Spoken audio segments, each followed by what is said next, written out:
Good afternoon, students. I am very happy to again to meet you all through this class. In the last class, we have discussed lesson number 4, biotechnology. So this class also we are going to discuss same methods of gene transfer. Methods of gene transfer means there are some methods to transfer the gene from host into target tissue. Here, the definition of the gene transfer is given. It is the next step after recombinant DNA molecule has been generated, introduced to a suitable host cell. நமக்கு தேவையான ஒரு ஜீனை எந்த ஸ்பீசிஸ்ல introduce பண்ணணும்னு நினைக்கிறோமோ அந்த ஸ்பீசிஸ்ல introduce பண்ணதுக்கு அப்புறம் கிடைக்கக்கூடியது தான் இந்த gene transfer method. Gene transfer has been divided into two categories. One is direct or vectorless. In this first category, we are not going to use any vectors. So it is called a vectorless. Directly we are going to transfer the gene. When you go for the second method, it is a vector mediated. We are going to use some vectors. Vectors na நாம கொடுக்கக்கூடிய ஜீனை எந்த ஸ்பீசிஸ்ல எடுத்துட்டு போய் கொடுக்கணுமோ அங்க எடுத்துட்டு போய் கொடுக்கும். That is why they are called a vector mediated gene transfer. Both methods are very much used in the field of genetic engineering. Now we are going to see the first method, direct or vectorless gene transfer. இங்க நம்ம டைரக்டா ஒரு ஜீனை ஒரு host ஸ்பீசிஸ்க்குள்ள introduce பண்ண போறோம். அது introduce பண்றதுல nearly 5 major methods we are having. Number 1, chemical mediated gene transfer. Chemical mediated means there are certain chemicals are used as to transfer the gene. For the second one, micro injection method. In this micro injection method, we are going to have some things of micro injections. Next one, the third, electroporation method. Electroporation means we are going to use some electrical field to gene transfer. The fourth method is liposome mediator. Liposome means it is a special kind of chemical made up of lipose component. They also help us to transfer the gene. And the third one is biolistic method. Biolistic na gene gun மாதிரி இருக்கக்கூடிய ஒரு component வச்சு gene transfer பண்றதுக்கு use பண்றோம். So this is a method that we are going to study in detail. The next one, chemical mediated gene transfer. It is the first method of direct gene transfer. I told earlier, chemical mediated na we are having answer on the topic itself. There are certain chemicals are used to transfer the gene. என்னென்ன chemicals நாம use பண்ணலாம் gene transfer பண்றதுக்கு? Polyethylene glycol. It is commonly called as a PEG. And the second one is textone sulfate. It is also very much used to intake of DNA into the host cell. இப்போ நம்ம ஏதாவது ஒரு ஜீனை வேற ஒரு ஸ்பீசிஸ்க்குள்ள introduce பண்ணோம்னா இந்த ரெண்டு கெமிக்கல்ஸை டைரக்டா யூஸ் பண்ணி we can introduce. The second method is micro injection. There are some injections are there. When you see the diagram, in the diagramல பாத்தீங்கன்னா தெரியும் ரைட் சைடுல இருக்கக்கூடிய ஒரு இன்ஜெக்ஷன்ல நாம செலக்ட் பண்ணக்கூடிய டிஎன்ஏவை எடுத்துக்கிட்டோம். அதை ஒரு ஹோஸ்டுக்குள்ள இன்ஜெக்ட் பண்றதுக்கு அந்த ஹோஸ்ட் ஒரு ஹோல்டர்ல வச்சுட்டு இந்த இன்ஜெக்ஷன் டைரக்டா அந்த ஜீனை ஒரு நியூக்ளியஸ்க்குள்ள இன்செர்ட் பண்ணுது. It is called as micro injection. The DNAs are directly injected to the nucleus using fine tipped glass needle. Glass needles mostly why we are using now other sharpness, then they are not having any sterility. நோய் தன்மை இல்லாத இருக்கிறதுக்கும் அதை நாம use பண்றோம். The next one, the protoplast are immobilized. Immobilizedனா எந்த ஸ்பீசிஸ்க்குள்ள நம்ம ஜீனை transfer பண்ணமோ அந்த ஸ்பீசிஸ்க்குள்ள இருக்கக்கூடிய புரோட்டோபிளாஸ்ட we are going to keep on the solid support. Solid supportனா they will help us to keep the material too strongly. The next one,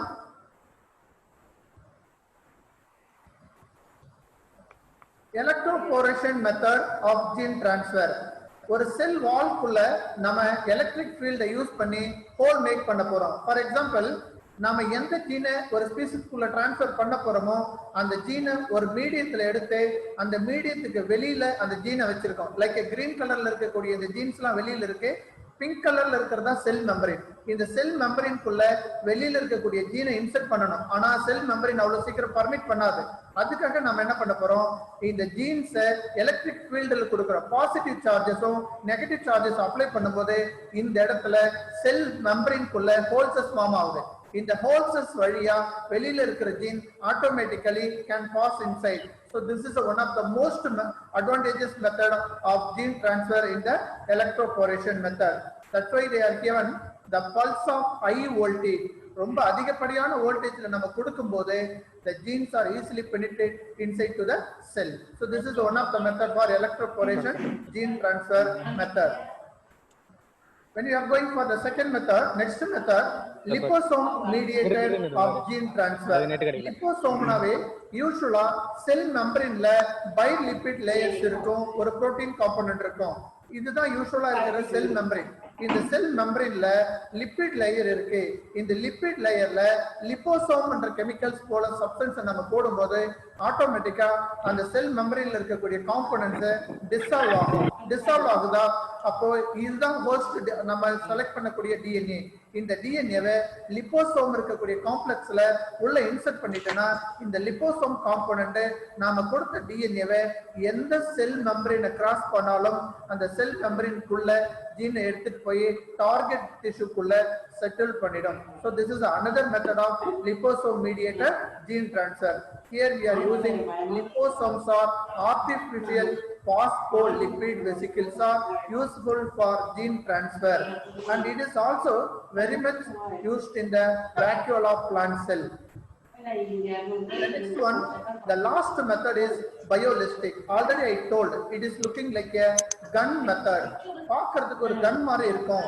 இந்த கன்னு ஒரு sucking compartment இருக்கும். Sucking compartment என்னன்னா நம்ம எந்த ஜீனை இதுக்குள்ள இன்சர்ட் பண்ணணுமோ இந்த கம்பார்ட்மெண்ட் வழியா உள்ள இன்சர்ட் பண்ணி இந்த பாயிண்ட பிரஸ் பண்ணும்போது ஆட்டோமேட்டிக்கா இந்த கண்ணுக்குள்ள இருக்கிற ஜீனை டார்கெட் செல்லுக்குள்ள ஈஸியா என்டர் ஆகும். So this is one of the most advantage method. The foreign DNA is coated into the surface a minute fold as well as tungsten particle. இப்போ இந்த நம்ம ஜீன்ஸ் கோடைய சர்ஃபேஸ்ல கோல்ட் ஆர் டங்ஸ்டன் பார்ட்டிகல்ஸ் வச்சு போடும்போது ஆட்டோமேட்டிக்கா இங்க இருக்கக்கூடிய அந்த கம்பார்ட்மெண்ட்னா புஷ் பண்ற நேச்சரால அந்த ஜீன் டார்கெட் டிஷ்யூக்குள்ள ஈஸியா போகும். So this is another and the last method of direct or vectorless gene transfer method. The next one, second method, indirect gene transfer method. Indirect ன்னு சொல்லும்போது நாம இங்க யூஸ் பண்ண போறது certain vectors. யூசுவலா வெக்டார்ஸ் சொன்னா நமக்கு ஃபெமிலியரான வெக்டார்ஸ்னா that is a TI plasmid. TI plasmid na Agrobacterium tumefaciens அப்படினு சொல்லக்கூடிய இந்த பாக்டீரியா தான். இந்த bacteria is a free living bacteria.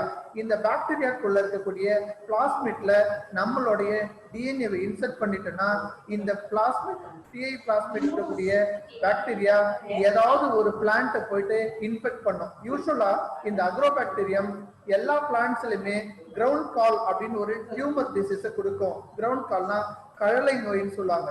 இது அந்த பிளான்ட்டை இன்ஃபெக்ட் பண்றதுக்காக அந்த பிளான்ட்டோட செல் மெம்பரைனை டிஸ்டர்ப் பண்ணும். டிஸ்டர்ப் பண்ணும்போது நாம இன்சர்ட் பண்ணக்கூடிய டிஎன்ஏ இன்சர்ட் பண்ணி இதுக்குள்ள ஆல்ரெடி வச்சுட்டோம். இந்த டிஎன்ஏவையும் அந்த ஹோஸ்டுக்குள்ள இருக்கக்கூடிய டிஎன்ஏ கூட சேர்த்து இன்சர்ட் பண்ணோம். அப்ப இங்க நாம டைரக்டா இன்சர்ட் பண்ணாம ஒரு வெக்டார ஹெல்ப்புக்கு எடுத்து அதுல ஜீனை எடுத்து ஒரு ஹோஸ்டுக்குள்ள இன்சர்ட் பண்றோம். So it is a most another important thing that is very much used in the indirect vector gene transfer. இந்த பாக்டீரியாக்குள்ள இருக்கக்கூடிய பிளாஸ்மிட்க்கு பேரே TI plasmid னு சொல்லுவாங்க. ஏன் TI plasmid சொல்றேன்னா டியூமர் இன்டியூசிங் பிளாஸ்மிட். இன்னொன்னு this bacteria are large size plasmid. நாம ஈஸியா இந்த பாக்டீரியாக்குள்ள போஸ்ட் அதாவது டிசைரபிள் டிஎன்ஏவை இன்சர்ட் பண்ண முடியும்.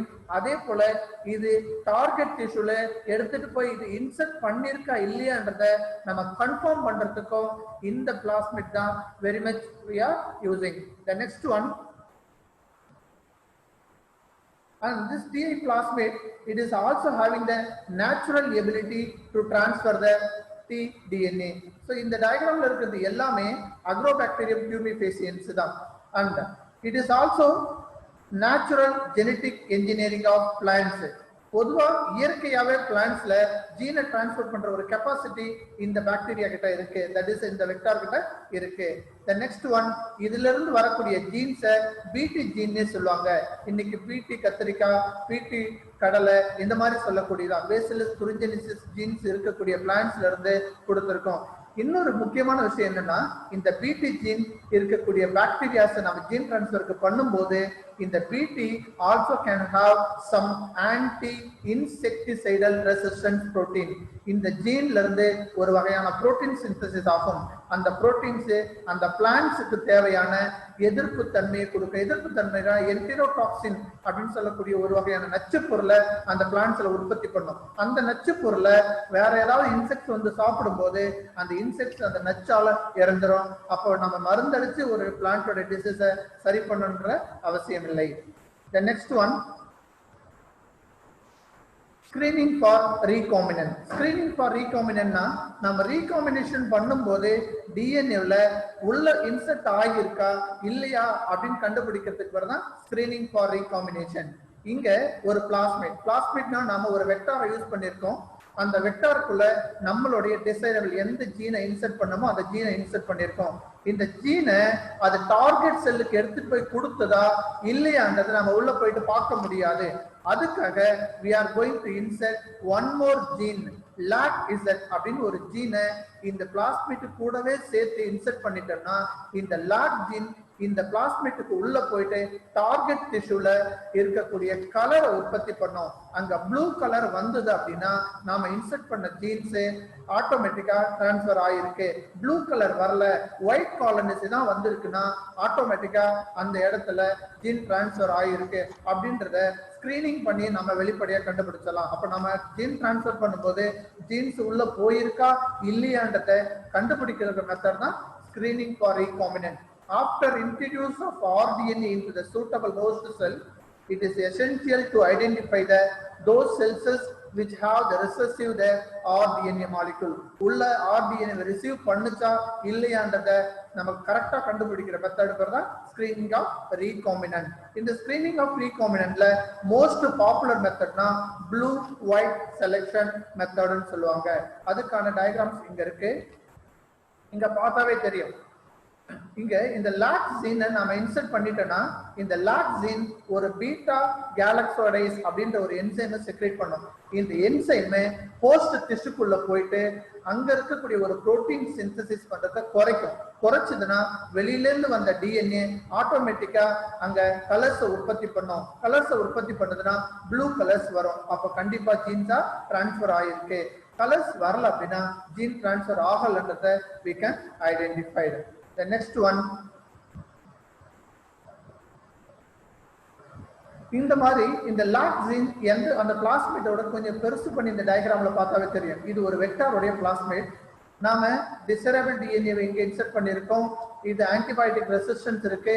இந்த LAC-Z ஜீன், இந்த LAC-Z ஜீனை நாம இன்செர்ட் பண்றதுக்கு இந்த மாதிரி ஒரு செலக்ஷன் மார்க்கர் ஏரியாவை செலக்ட் பண்றோம். இப்போ இதை ஒரு ஹோஸ்டுக்குள்ள இன்செர்ட் பண்ணா ஆட்டோமேட்டிக்கா அந்த ஹோஸ்டுக்குள்ள போன இந்த லாக் ஜீன் கலர்ஸ் ஆஃப் காலனிஸை உற்பத்தி பண்ணும். அந்த மாதிரி கலர்ஸ் ஆஃப் காலனிஸை வச்சு we can identify the things as either recombinant products are produced or not producedன்றதை நாம ஈஸியா ஐடென்டிஃபை பண்ணிடலாம். The next one, antibiotic resistant markers. Antibiotic resistant இங்கே இருக்கு. ஆன்டிபயோட்டிக் ரெசிஸ்டன்ட் இப்போ நாம ஃபர்ஸ்ட் ஜீனை டிரான்ஸ்ஃபர் பண்ணோம், உள்ள போன ஜீனை டிரான்ஸ்ஃபர் ஆகியிருக்கா இல்லையான்றதை பார்த்தோம். அதுக்கு அடுத்தது ஆன்டிபயோட்டிக் ரெசிஸ்டன்ஸ். ஆன்டிபயோட்டிக் ரெசிஸ்டன்ஸ்னா எல்லா ஜீனுக்குமே ஒரு ஆன்டிபயோட்டிக் ரெசிஸ்டன்ஸ் இருக்கும். ஃபார் எக்ஸாம்பிள் நாம இந்த பிளாஸ்மிட்டை வேற ஒரு ஹோஸ்டுக்குள்ள இன்செர்ட் பண்ண போறோம்னா அந்த ஹோஸ்ட் இந்த பாக்டீரியாவை ஏத்துக்குமா ஏத்துக்காதா, இல்ல இந்த பிளாஸ்மிட் அந்த ஹோஸ்டுக்குள்ள எதிர்ப்பு தன்மையை உருவாக்கி இது அது கூட சேர்ந்து வளருமான்றதை நாம இந்த ஆன்டிபயோட்டிக் ரெசிஸ்டன்ட் மார்க்கர்ஸ் வச்சு செக் பண்ணலாம். Antibiotic resistant markers is a gene that produce a protein. இது உற்பத்தி பண்ற புரோட்டீன்ஸை வச்சு இது எந்த ஹோஸ்டுக்குள்ள உள்ள போனாலும் அந்த ஹோஸ்டை எதிர்த்து தாங்கி வளரக்கூடிய கெப்பாசிட்டி இருக்கும். அந்த மாதிரி கெப்பாசிட்டி இருக்கக்கூடிய பிளாஸ்மிட்டை தான் நாம ஜீன் டிரான்ஸ்ஃபருக்கு செலக்ட் பண்ணலாம். Or otherwise we should not select those plasmid does not having the antibiotic resistance. Antibiotic resistance இல்லனா நாம அந்த வெக்டாரை செலக்ட் பண்ணவே கூடாது. ஏன்னா ஹோஸ்ட் கொடுக்கக்கூடிய ஆன்டிபயோட்டிக்ஸ்ல எதிர்ப்பு தன்மையில இந்த vector is unable to survive. So that is the most important thing. இந்த வெக்டார்ஸ் கிட்ட என்னென்னலாம் ஆன்டிபயோட்டிக் ரெசிஸ்டன்ட் சைட் இருக்குன்னு பார்த்தீங்கன்னா ஆம்பிசிலின் ஒரு ஆன்டிபயோட்டிக்ஸை ரெசிஸ்ட் பண்ணும், அண்ட் குளோரம்பெனிகால் அப்படின்னு சொல்லக்கூடிய ஒரு ஆன்டிபயோட்டிக், டெட்ராசைக்ளின் அண்ட் கானாமைசின். இந்த 3 டைப் ஆஃப் ஆன்டிபயோட்டிக்ஸ்மே இந்த vectors have the marker site. இதுக்குள்ள இருக்கிற மார்க்கர் சைட்டை வச்சு எதிர்த்து வளரக்கூடிய தன்மையில இருக்கும். அப்ப நமக்கு ஜீன் டிரான்ஸ்ஃபர்ல பயப்படாம ஈஸியா டிரான்ஸ்ஃபர் பண்ணிடும். The next one, replica plating technique சொல்லுவோம். replica plating technique, what is called a replica? replication னா multiplication னு சொல்லுவோம். இப்போ நாம ஒரு ஜீனை ஹோஸ்டுக்குள்ள இன்சர்ட் பண்ணிட்டோம், உள்ள போன ஹோஸ்ட்ல ஒரு ஜீனை தான் நம்ம இன்சர்ட் பண்ணோம். ஆனா நமக்கு நிறைய ஜீன்ஸ் வேணும்னா அதுக்கு யூஸ் பண்ணக்கூடிய டெக்னிக் தான் replica plating technique. இப்போ நம்ம ஜீன் டிரான்ஸ்ஃபர் பண்ணியாச்சு, பிளாஸ்மிட் உள்ள போயிடுச்சு, க்ரோ ஆகிட்டு இருக்கு. கல்ச்சர் மீடியத்துல நம்ம ஒரே ஒரு ஜீனை இன்சர்ட் பண்ணிட்டோம். ஃபார் எக்ஸாம்பிள் இந்த டயக்ராம்ல பார்த்தா தெரியும், ஆம்பிசிலின் சென்சிட்டிவ் காலனிஸ் இந்த பிளேட்டுக்குள்ள க்ரோ ஆகிட்டு இருக்கு. க்ரோ ஆகிட்டு இருக்கும்போது ஒரு பிளேட்ல தான் இருக்கு, நமக்கு மெனி காப்பீஸ் வேணும்னா we are going to use a sterile filter paper. ஒரு ஸ்டெரைல் ஃபில்டர் பேப்பர் எடுத்து இந்த ஃபர்ஸ்ட் பிளேட் மேல நம்ம ஒரு ஜென்டில் பிரஸ் கொடுக்குறோம். ஜென்டில் பிரஸ்னா ஆல்ரெடி அங்க ஜீன்ஸ் இருக்கும், அந்த பிளாஸ்மிட் கூடவே இருக்கும். இப்போ அந்த ஃபில்டர் பேப்பர்ல இந்த ஜீன்ஸ் வித் பிளாஸ்மிட் அட்டாச் ஆயிடும். அதை எடுத்துட்டு வந்து செகண்ட் பிளேட்டுக்குள்ள இன்சர்ட் பண்றோம். செகண்ட் பிளேஸ் கூட கம்ப்ரஸ் பண்ணும்போது இங்க இருந்த மீடியத்தை விட செகண்ட் பிளேட்ல இருக்க மீடியம் என்டையர்லி டிஃப்ரெண்டா இருக்கும். அப்போ ஃபர்ஸ்ட் மீடியத்திலயும் அது வளருதுன்னா செகண்ட் மீடியத்திலயும் அதோடைய சின்ன சின்ன பீசஸ் இதுல வந்திருக்கும். இதுல ஒண்ணுதான் நம்ம விட்டோம், ஆனா அது நிறைய மல்டிப்ளிகை ஆகியிருக்கும் ஃபர்ஸ்ட் பிளேட்ல. அதுல இருந்து 1 or 2 பீசஸ் எடுத்து செகண்ட் பிளேட்ல போடுறோம். செகண்ட் பிளேட்ல வேற மீடியம் இருக்கு, அப்ப இந்த மீடியத்திலும் தாங்கி வளருதுன்னா we are going for the third medium. இதே போல அந்த ஸ்பீசிஸ் எல்லா மீடியத்திலும் க்ரோ ஆகுதான்றதை நாம இந்த ரெப்ளிகா பிளேட்டிங் டெக்னிக்ல வச்சு ஈஸியா ஐடென்டிஃபை பண்ணிடலாம். Then the filter papers are against to the second sterile culture plate, but the second medium does not having the same in the first medium. Medium is entirely different to the second as well as the first plate. ஒவ்வொரு மீடியத்துக்கும் நம்ம போகும்போது அங்க இருக்கிற நியூட்ரியன் மீடியத்தை change பண்ணிக்கிட்டே வரணும். அப்போதான் அங்க இருக்கக்கூடிய வெக்டாரும் ஸ்பீசிஸும் மல்டிப்ளிகேஷன் எபிலிட்டி இருக்கா இல்லையான்றதை நாம செக் பண்ணிக்கலாம். The next one, gel electrophoresis method. gel electrophoresis method, இப்போ ஜீன்ஸ் ட்ரான்ஸ்ஃபர் பண்ணோம், ட்ரான்ஸ்ஃபர் பண்ணதுக்கு அப்புறம் ஸ்கிரீனிங் பண்ணோம், ஸ்கிரீனிங் பண்ணதை மல்டிப்ளிகேஷன் பண்ணிட்டோம். மல்டிப்ளிகேஷன் பண்ணதுக்கு அப்புறம் உள்ள போன ஜீன்ஸை நாம தனியா செக்ரிகேட் பண்ணணும். நிறைய காப்பீஸ் வந்துருச்சு, ஆனா எல்லா காப்பீஸ்லுமே வெறும் பியூரான RDNA நமக்கு கிடைக்காது. ஏன்னா நம்ம வெக்டாரோட சேர்த்து வச்சதால vector is merged with RDNA, but we need only the RDNA from the vector. In the sense, the electrophoresis is very much useless to separate or purification of the RDNAs. அப்போ RDNAs நம்ம என்னன்னு சொல்றோம், biomolecules. Recombinant பண்ண DNAs biomolecules சொல்றோம்.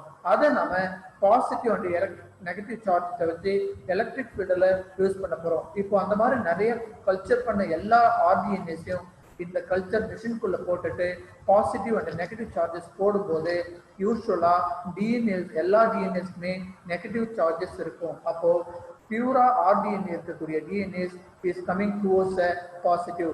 அப்போ plasmid எல்லாமே negative சைட்ல போவோம். ஆட்டோமேட்டிக்கா we should take and separate purified form of the genetic molecules of RDNA. The next one, agarose gel electrophoresis. Agarose gel electrophoresis. Gel nave, it is a medium that contain a mucus protein. ஒரு gel இருக்கு அப்படின்னா அங்க ஒரு mucus போல component இருக்கும். நாம இங்க use பண்ணக்கூடிய ஜெல் என்ன அப்படின்னா agarose gel. Why sir we are using the agarose gel for electrophoresis? Na genes பிரிச்சு எடுக்கும்போது இந்த agarose gel ஆட் பண்ணா DNA fragments பிரேக் ஆகாது.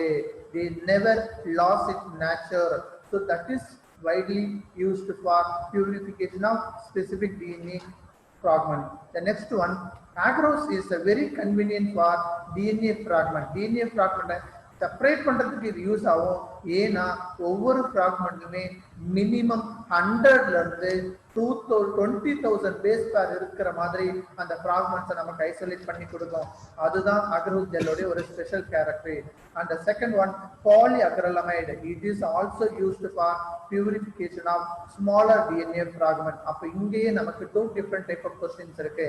larger DNA fragments செப்பரேட் பண்றதுக்கு அகரோஸ் ஜெல் யூஸ் பண்றோம். smaller amount of DNA fragments separate பண்றதுக்கு polyacrylamide we are using. The cell gel is actually complex of polymeric molecule.